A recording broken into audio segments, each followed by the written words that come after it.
तीन चीज़ें जीवन में बहुत महत्व रखती है। क्या है तीन चीज़ें? मैं एक ग्रेट फिलोसोफर हूँ। क्यों बना? मेरी परिस्थितियों ने मुझे बना दिया। समय के संग मेरी परिस्थितियों ने, जब मैं बचपन में था तो बचपन में मुझे मैथ बहुत पसंद थी, तो मैं मैथ में टिंकरिंग करता रहता, पर मैं मैथ में कभी अभ्यास नहीं करता, प्रैक्टिस नहीं करता था। मुझे मैथ सरल लगती थी। समय बीता, 9वीं 10वीं में इन्फ्लुएंस हुआ, प्रभावित हुआ चीज़ों से, और गणित में थ्योरम बनाने लग गया, सिद्धांत बनाने लग गया। क्यों? इंस्पायर हो चुका मैं, तो अपने आप को थ्योरमिस्ट कहने लग गया, मैथमेटिशियन कहने लग गया। समय बीता, 16-17 साल की उम्र में स्कूल छोड़ दिया। क्यों छोड़ दिया? क्योंकि 15-16 साल की उम्र में साइकोलॉजी पढ़ी, मानसिकताएं देखी, मन में प्रकृति ने इन्फ्लुएंस करवाया कि साइकोलॉजी नाम का कोई विषय होता है। जब मन देखे तो लोगों को ऑब्जर्व करने लग गया। एक किताब, मात्र बहुत छोटी सी किताब पढ़ी जीवन में। उस एक किताब में मुझे नहीं पता क्या थी, बस एक बाल मनोविज्ञान था कि एक बच्चे की मानसिकता की क्या रुचि चढ़ी कि वो मानसिकताएं मैंने इतनी अध्ययन करने लग गया कि मैं प्रैक्टिकली ही प्ले करने लग गया। मैंने किताबें छोड़ दी, मैं केवल लोगों को ऑब्जर्व करता, लोगों को देखता, और समय के साथ मैं एक रिच मेंटेलिटी में कन्वर्ट होने लग गया। वहाँ से मुझे एक हुनर और पता चला, जब मैं थ्योरम्स बनाता था 9वीं 10वीं में, कि मुझे पता नहीं मैं कैसे बना देता हूँ, पर मैं निर्माण कर देता हूँ चीज़ों का। मैं सिद्धांत ऐसे ले आता हूँ जिनका कोई मतलब नहीं है, जिनका मतलब इतनी आसानी से नहीं ढूंढा जाता। समय बीता, सिद्धांत लिखने लग गया। अब सामाजिक सिद्धांत लिखने लग गया। 11वीं क्लास में, जब साइंस की क्लास में, मैं सोशल साइंस पढ़ने लग गया। जीवन की बड़ी अलग ही कुदरत है। जब तक मेरे पे जो विषय होता है, मैं उस विषय में कदाचित ध्यान नहीं देता। जब तक मेरे पे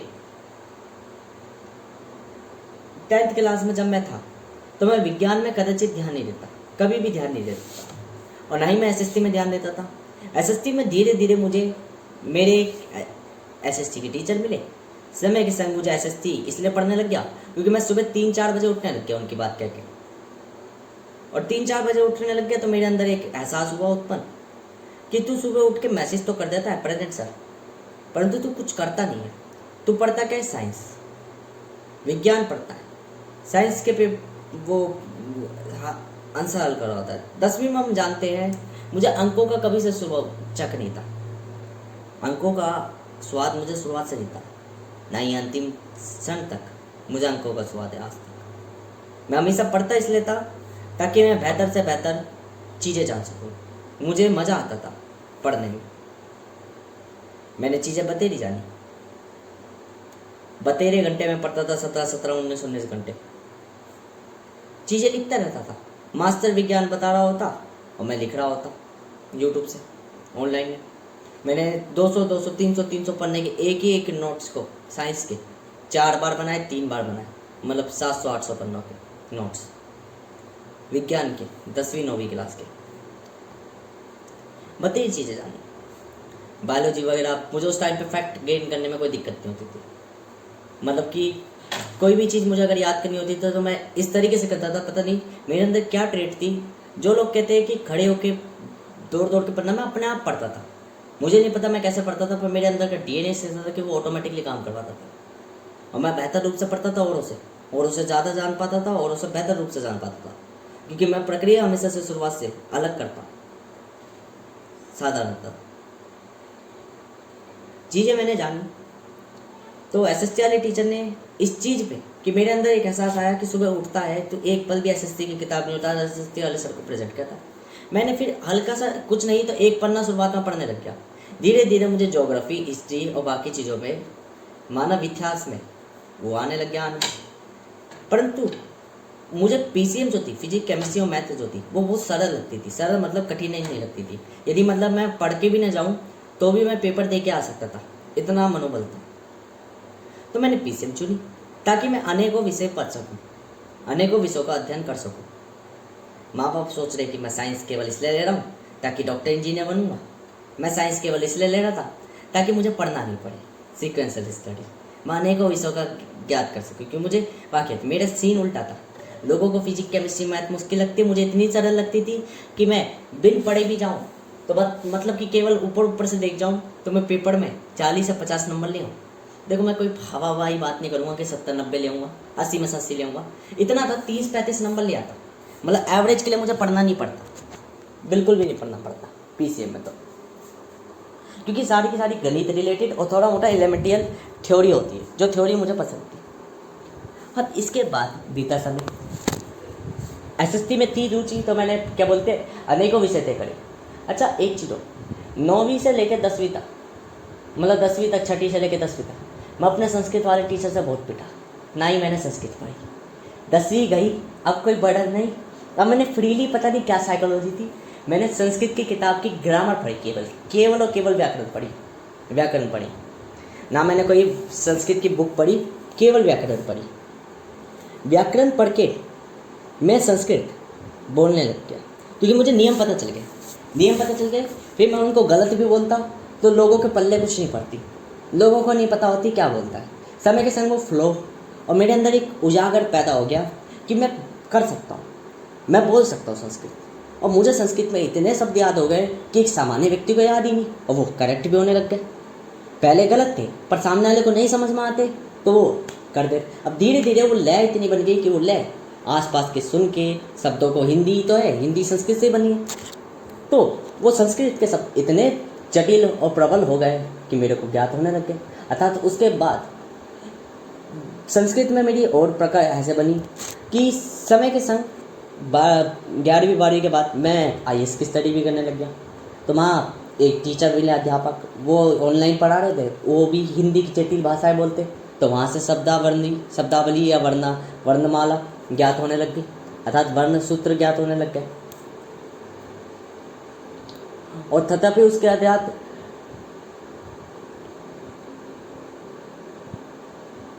मैंने कौटिल्य जो चाणक्य की नीति होती है वह भी ज्ञात करने लग गया, अर्थात वह भी पढ़ने लग गया, उसको भी जानने लग गया। क्योंकि चाणक्य की नीति में इसलिए पढ़ रहा था ताकि मैं संस्कृत के शब्द जान सकूं और मूल्यांकन अपनी आइडियोलॉजी जान सकूं पूर्व व्यक्तियों की। अर्थात वो भी कैसे, क्योंकि मैं समय के संग वो प्रभावित हो गया था, उस फिल्म में हो गया था कि स्वदेशी चीज़ों, स्वदेशी भोग, अर्थात जीवन में साधारण व्यक्ति की तरह जीने लग गया। अर्थात मैं ना तो उस समय के बाद मैंने वस्त्रों पर ध्यान देना त्याग दिया, अर्थात सौंदर्य वस्त्र पहनना त्याग दिए और एक सामान्य साधारण मानव की तरह जीवन बाटे करने लग गया। अर्थात कहने का केवल इतना तात्पर्य है कि उसके पश्चात केवल और केवल एक ही भी थी कि 9वीं 10वीं क्लास में जब मैंने 17 19 घंटे पढ़ता था तो मुझ पर इतना टाइम नहीं होता था कि मैं नहाऊं, और मैं 3 4 घंटे की नींद लेने के कारण मेरी हाइट लोगों से पहले बढ़ी थी और पहले ही रुक गई। हाँ, मैं 9वीं क्लास में यानी 14-15 साल की उम्र में जितना था आज भी मैं उतना ही हूँ हाइट में। क्यों? शरीर के सारे पोषण खत्म कर दिए। उस समय की मेरे पे पिक्चर तो है नहीं, परंतु वास्तविकता ये है कि मैं इतना पतला था कि जो पैंट मैंने बनवाई थी ना 6ठी क्लास में, वो भी मेरी पतली आने लगी थी 2 इंच। शरीर के इतने कुपोषण क्या लगे, उसका असर मेरे पे 11वीं तक रहा। भूलने की आदतें, भूलने लग गया चीज़ें, तो बहुत, क्योंकि सोशल मीडिया ने इन्फ्लुएंस कर दिया था। एक व्यक्ति 4 घंटे सो रहा, मैं 3 घंटे सोऊंगा।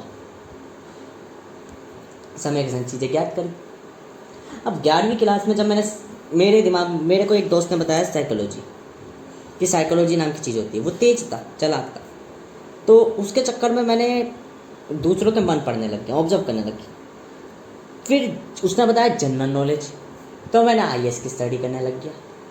अब मैंने जब ये सारी चीज़ें करी तो धीरे धीरे मुझे पढ़ने में इतना मज़ा आने लग गया कि मैंने अपनी मूल पढ़ाई की, विज्ञान की, साइंस की साइंस साइड की चीज़ों में मैं केवल इसलिए जाता क्योंकि मेरे जो मास्टर थे स्कूल के वो पढ़ाते बढ़िया थे दोनों।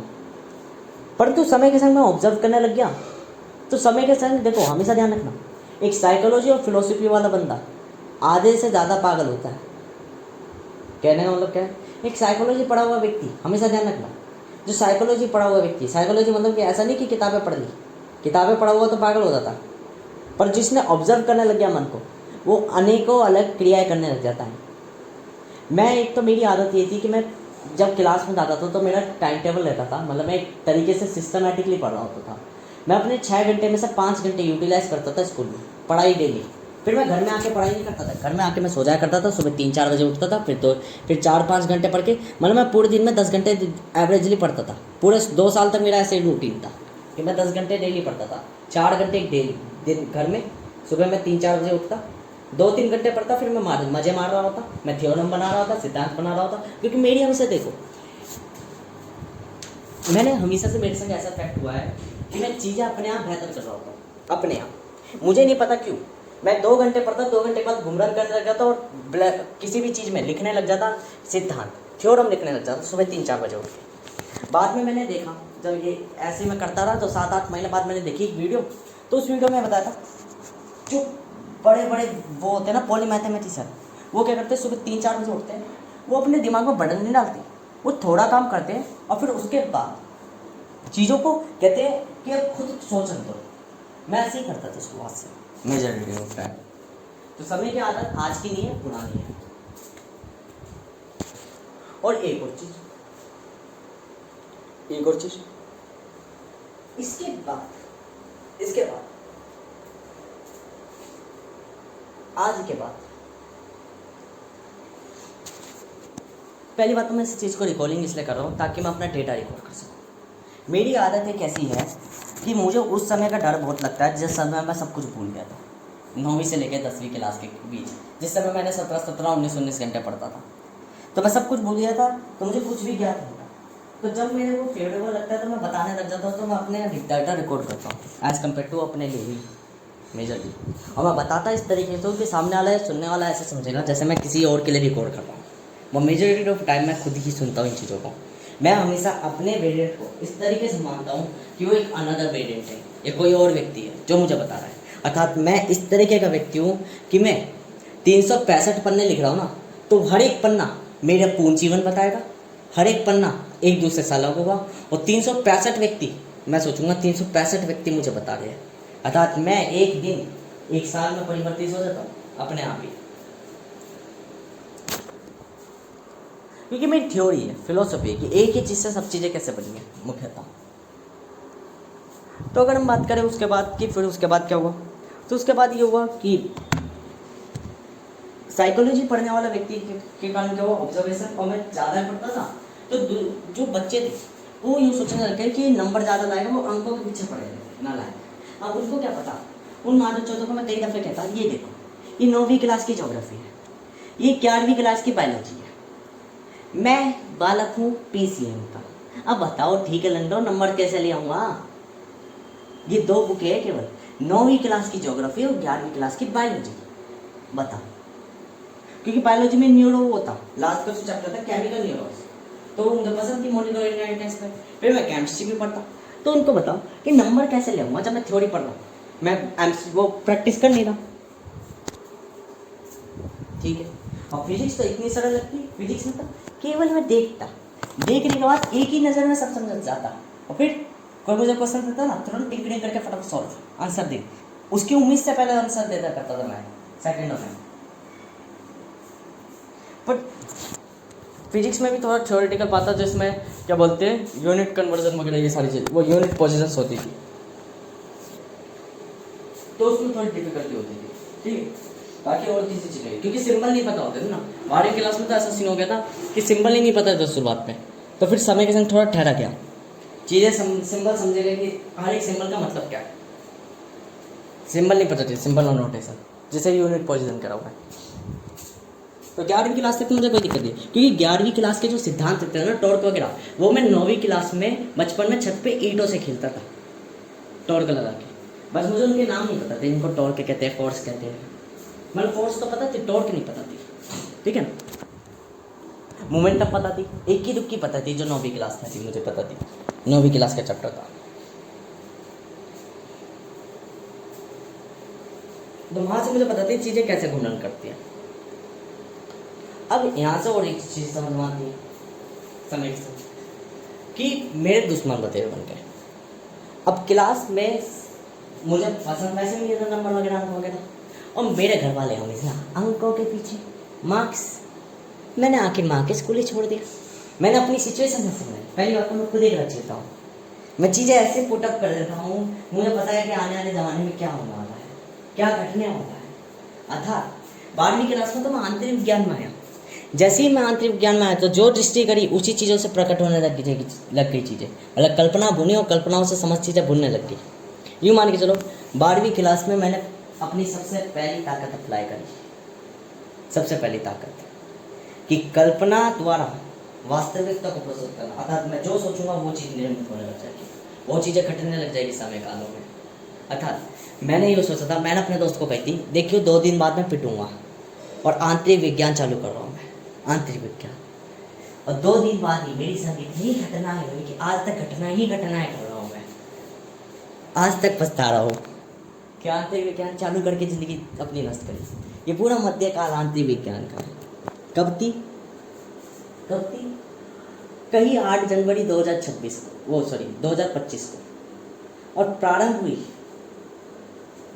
10 जनवरी 2025 को। This is my big bomb circumstance. 10 जनवरी 2025 को मेरी जिंदगी का सबसे दुर्व्यवहारिक दिन, क्योंकि उस दिन के बाद मेरी क्लास में मेरी लड़ाई झगड़ा अनेकों तरीके से, और मैंने अंत में आके स्कूल त्याग दिया। कब? 3 सितंबर 2025। मतलब समय लगा, मैं धैर्यवान था, मैं क्रोध नहीं करता फालतू। पर मेरे माँ बाप इतने नालायक थे, वो घर स्कूल में जाके कंप्लेंट करने को राजी नहीं हो रही। बस समय के संग वो अंदर का गुस्सा बढ़ता गया। मुझे गुस्सा नहीं आती थी, मेजॉरिटी टाइम।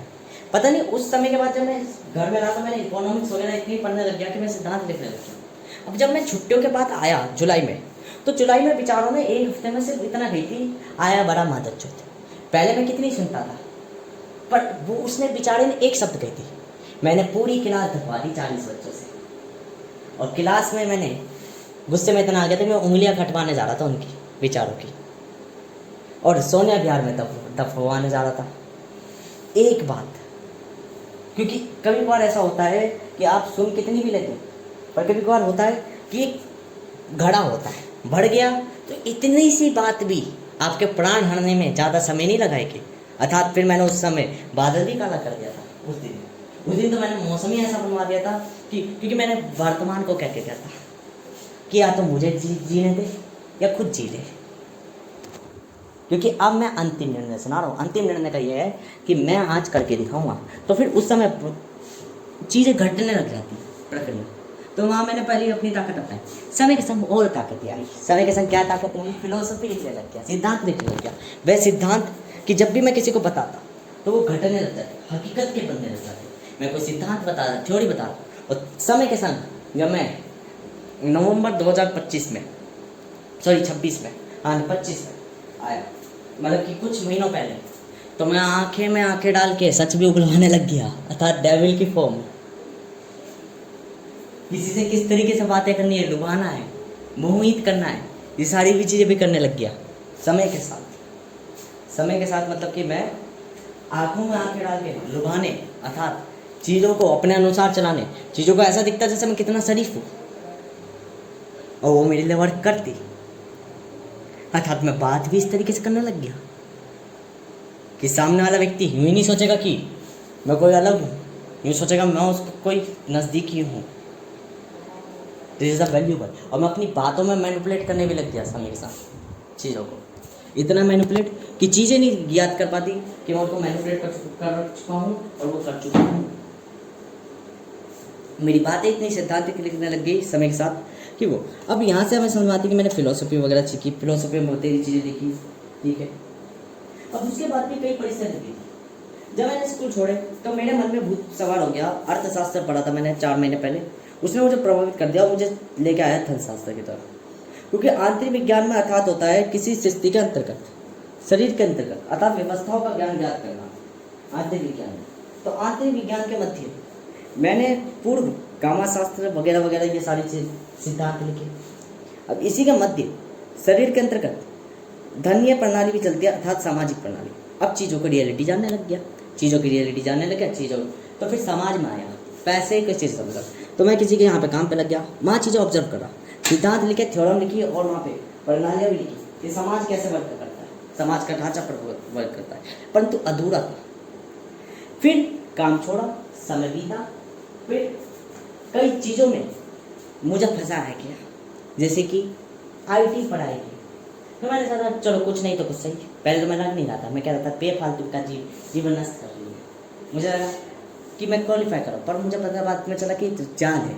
बाद में समय के संग मुझे साइकोलॉजी पता चली कि लोग साइकोलॉजी कैसे अप्लाई करते हैं, लोग मैनिपुलेट कैसे करते हैं, लोग अब किस तरीके से बहुत चतुर हो जा रहे हैं, चालाक हो जा रहे हैं। अब इन चालाकों के बीच में समय के संग चालाक बनने के लिए क्रिया करने लगे। अब यहाँ से प्रारंभ होता है चीज़ें कि यहाँ से मैं सिद्धांत भी बनाने लग गया, सब कुछ बनाने लग गया, एक व्यक्ति के बाद तरह हो गया काम छोड़ने के बाद। अब उसके बाद यही पूरी चीज़ चेन यहाँ रिपीट हो रही है और मैं इतनी चीज़ें बता पा रहा हूँ। इन सब चीज़ों का परिणाम ये हुआ था कि मैंने शुरुआत में IAS की पढ़ाई कर ली थी। IAS का मतलब ऐसा नहीं है कि मैंने पूरी PhD कर ली, IAS का एग्जाम देने लायक हो गया था, नहीं, पर जनरल मैंने सारी थ्योरी पढ़ दी थी, प्रत्येक चीज़, इकोलॉजी, इन्वायरमेंट, ज्योग्राफी वगैरह वगैरह वगैरह वगैरह, इतिहास वगैरह। तो सबके मोटिव समझता क्या, मानव की तरह। और यही आदत है कि आज मुझे ये सारी चीज़ें ज्ञात है और मुझे इन चीज़ों में टिंकरिंग करनी आती है मेरी हमेशा से। मैं अभी इस तरह में एक फिलोसोफी लिखने वाला व्यक्ति हूँ। पहले सिद्धांत लिखता था, थ्योरम्स लिखता था, नियम लिखता था, पर अब ये तर्क करता हूँ क्या चीज़ सही होगी या ना होगी उसका कोई मतलब नहीं रखता, मतलब कि ऐसी चीज़ है क्यों। पहले मैं केवल नियम लिखता था, अच्छा क्या है बुरा क्या है, क्योंकि पहले मैं प्रभावित व्यक्ति था। प्रभावित मतलब मैं जीवन को जीवन मानता था, मैं समाज को समाज मानता था, मैं एक मानव को मानव मानता था और एक पारिवारिक व्यक्ति को पारिवारिक व्यक्ति मानता था। आज के टाइम पे मैं कुछ नहीं मानता। आज के टाइम पे मैं केवल और केवल एक माया मानता ब्रह्म। क्यों, मुझे वास्तविकता पता है कि समय के संग ऐसी क्या चीज़ें क्यों नहीं है। फिर मैं अब आ गया फिलोसफी ऑफ इल्यूजन्स में, समय के संग अब मैं इल्यूजन्स में आया हूँ। अब इल्यूजन्स में मैं कैसी चीज़ें बात करूँगा, मैं वह बातें करूँगा जो कि वापिस उसी नियमों के ऊपर अब क्या क्रूर होगी, अब के बाद क्रूर होगी। अब मैं सिद्धांत बनाऊंगा तो वह सिद्धांत बनाऊंगा। पहले मैं मूर्ख को बीच के मध्यकाल में मैं मूर्ख को मूर्ख कहना पसंद नहीं कर रहा था, क्योंकि मुझे समझ में आ गया था मूर्ख हर कोई हो सकता है। एक खुद मूर्ख दूसरे मूर्ख को मूर्ख कहेगा हकीकत में, पर आज के समय में मैं मूर्ख की परिभाषित कर दूंगा मूर्ख है कौन, क्योंकि वो वास्तविक में जीवन काल में मूर्ख है, अनंत काल तक मूर्ख है। कई नियम बनाऊंगा, कंट्रोल, नियंत्रण, ये सारी चीजें इल्यूजन्स में काम करेंगे। Welcome to illusions. अब इसके बाद क्या होगा 19 वर्ष के आयु में, 19 वर्ष के आयु के बाद केवल और केवल ये होगा कि मैं राजनीति चालू करूंगा, अर्थात अब चीजें प्ले करी जाएगी, प्ले ऑन द ग्राउंड पे चीजें प्ले करी जाएगी। वहाँ चीजें एक्सपेरिमेंटल होगी, वहाँ चीजें व्यवस्थित होगी, वहाँ चीजें अपने अनुसरण होगी, क्योंकि वहाँ कोई सामान्य व्यक्ति नहीं है जो चीज़ों के विरुद्ध चल रहा है। अर्थात इल्यूजन्स के समय बीतते ही ये चीज़ें क्या हो जाएगी कि इल्यूजन्स इसलिए आए कि इल्यूजन्स क्रूड बनाते हैं, आपको खतरनाक बना देंगे। इल्यूजन्स यूँ समझ लो इतना खतरनाक बना देंगे। सिद्धांत मेरा यूँ कहता है, मैं एक शाकाहारी व्यक्ति हूँ, तो मैंने सोचा एक दिन नियम तोड़ूंगा और क्या बोलते हैं मांस खाऊंगा। अच्छा, अब मैं कई प्लानिंग भी बनाऊंगा। मैं एक व्यक्ति ऐसा हूँ कि मेरे नियम मुझे क्यों कहते हैं, व्यक्ति एक हूँ तो पत्नी भी एक होनी चाहिए, ठीक है। इस नियम को तोड़ने के लिए मैंने मन में मानसिकताएं बनाई है, या तो कोठे में चले जाओ, या अनदर चॉइस क्या है, या अनदर चॉइस ये है कि किसी लड़की के संग रात बिताना। अब ये समय के संग बीतेगी, अभी नहीं बीतेगी, समय आने पे बीतेगी। अब मैं कह अभी रहा हूँ कि ये चीज़ें कहने को मैंने दारू नशा ये चीज़ें पहले मैं नफरत करता था कि भाई दुनिया को नहीं बेचनी चाहिए, क्योंकि दुनिया का ऐसा हाल होता है। और मुझे पता चला दारू पीने वाला साला खुद वो क्या बोलते हैं हमारी बेइज्जती कर रहा है, दारू पीने वाला खुद हमारे संग अन्याय कर रहा है, अत्याचार कर रहा है, तो हम उसका बदला क्यों चाहे।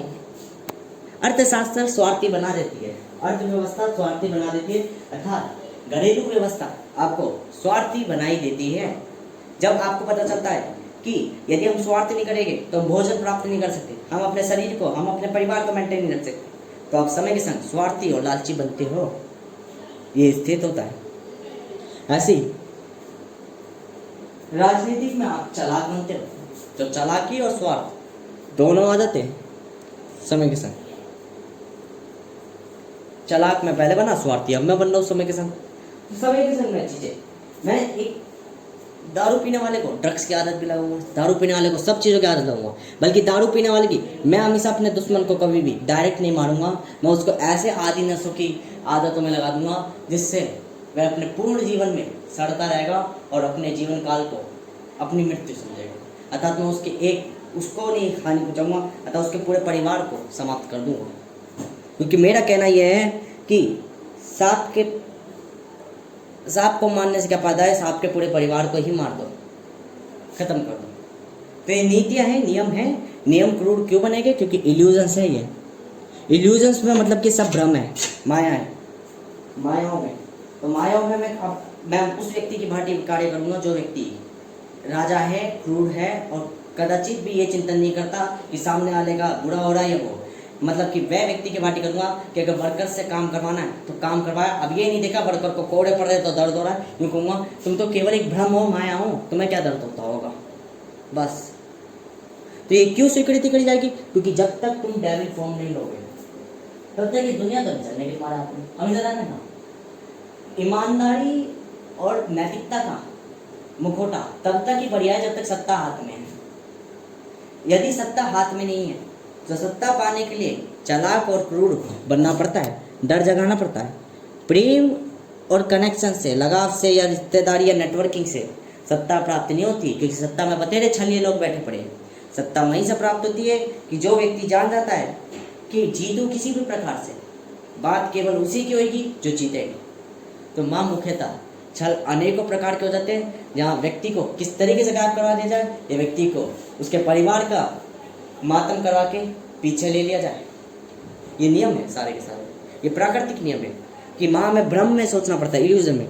जब एक गॉड ये थिंकिंग करने लग जाए कि मैं स्वार्थी हो जाऊँ, तो ये ध्यान रखना प्रत्येक चीज़ वह अपने हक में ले लेगा, क्योंकि पूरी पृथ्वी उसकी द्वारा बनाई गई है और पूरी पृथ्वी पर अधिकार जमा लेगा, कोई मानव कुछ नहीं कर सकता। तो ये समझ लो मैं वही व्यक्ति हूँ जो पूरा अधिकार समय के संग जगाएगा 19 वर्ष तक। 19 वर्ष के बाद फिर बुद्धि आएगी, 19 वर्ष के बाद फिर वापिस ये ज्ञात होगा क्या सही हो क्या गलत है, क्योंकि उस समय के बाद गद्दी पानी आ जाएगी, गद्दी प्राप्त होने लग जाएगी। तो I am the God father, I am not only God, I am not only devil. मैं केवल एक बुरा व्यक्ति नहीं, ना ही मैं केवल एक अच्छा व्यक्ति हूँ। मैं अच्छा इसलिए नहीं बनता क्योंकि मुझे पता है बुराई के बिना ताकत को पाया नहीं जा सकता। और ताकत क्या है? स्पेशलिटी। मेरे अंदर क्या speciality? I am the great philosopher. अब इसको वर्किंग में ला दूँ, this is the speciality of the God father. क्या है द गॉड फादर? क्या हूँ गॉड फादर? मैं ऐसे 7 शिष्यों को बना दूंगा, बेशक मैं काबिल नहीं हूँ, पर वो 7 शिष्य इतने वो हो गए कि यदि किसी ने मान लो मेरे को उंगली भी उठाई बेचारे ने, तो बेचारे को पता चले खानदान क्या पूरी पीढ़ी था, पूरी देश ही साफ हो गया। देश ही अगली बार बम से सामना हो रहा है कि आपने हमारे गुरु की तरफ कैसे उंगली उठाई। तो मैं वही चाणक्य की तरह व्यक्ति हूँ जो सीधा कहता है उंगली उठा के कि बड़ा घमंड हो रहा है ना, बड़ा घमंड। ध्यान रखना, तेरी गद्दी पे वो व्यक्ति बिठाऊंगा जो तेरे मुंह पे मूत के चला जाएगा।